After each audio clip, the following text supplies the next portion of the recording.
Thank you. Developing right now, we're learning more about the massive fire in West New York that destroyed an apartment complex and bodega below. More than 40 families have now lost everything. News 12 New Jersey's Chris Keating live right now along 55th Street with the very latest. What have you learned, Chris?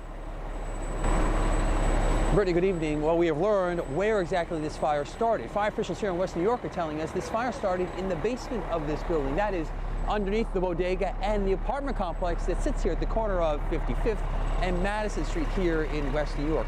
Because these flames burned for so many hours, remember it started last night around 5 and wasn't under control until this morning, well, the building has been destroyed. And all the people who lived in these 4 stories, well, they will never be allowed to return home. The bodega's windows were blown out and the interior is black from smoke and flames. Those flames ran up and through all 4 floors of this building.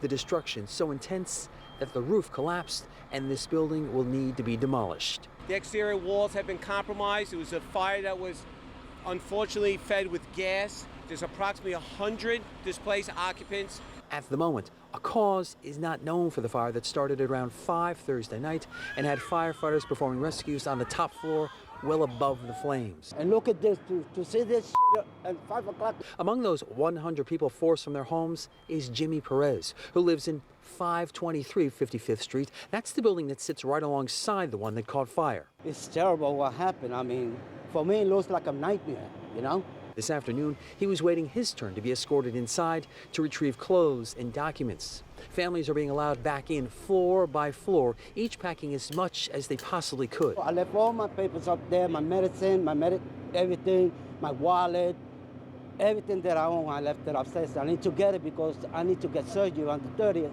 Perez will be staying with his daughter, but others are not as fortunate, and they stayed last night at a hotel in Secaucus. Those families are being helped by West New York and the Red Cross. We have 18 families that stayed here last night. It's a mixture of families that were impacted by the fire itself, and some of those families were evacuated from an adjacent building. The Red Cross is making sure that those families have food and money for clothing. And then, with the help of the Red Cross, the city of West New York and the building's owner, they'll restart and start looking for a new home.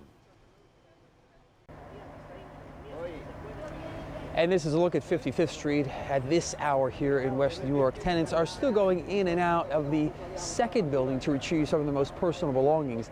They will have to find a place to stay tonight, whether it be a hotel or with family members. Also tonight, we've been watching firefighters still going around the building, taking photos and checking out the structural integrity of this building, which we have been told will be torn down at some point. In West New York, I'm Chris Keating, News 12 New Jersey.